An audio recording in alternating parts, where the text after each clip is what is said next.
Bonjour à tous, devant moi j'ai un Moto G56 et je vais vous montrer comment analyser votre appareil à la recherche de virus.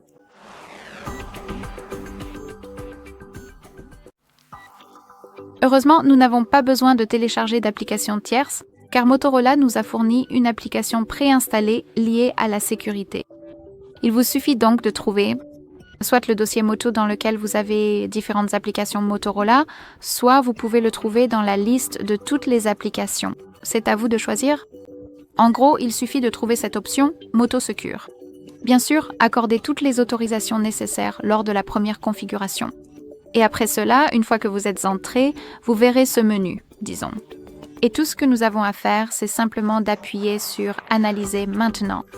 Et maintenant, votre appareil va s'analyser lui-même afin de détecter tout type de virus ou de logiciel malveillant. En fait, tout type de problème. Et comme vous pouvez le voir, ici nous avons les résultats avec l'état de notre appareil. Dans mon cas, il est en bon état. Et ici, nous avons la protection essentielle. En gros, si votre appareil détecte un logiciel malveillant ou un virus, il vous en informera. Ici, nous avons la protection essentielle. Donc ici, nous avons quelques conseils que nous pouvons suivre pour rendre notre appareil beaucoup plus sécurisé.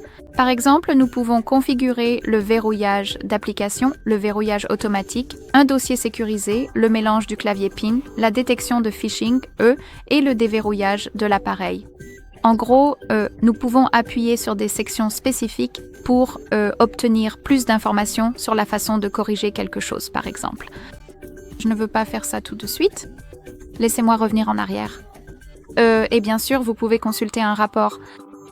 En gros, c'est la même chose qu'avant, mais dans une section différente. Donc, nous avons la protection réseau qui est cochée, ce qui signifie qu'elle fonctionne, ainsi que verrouillage, réseau et sécurité.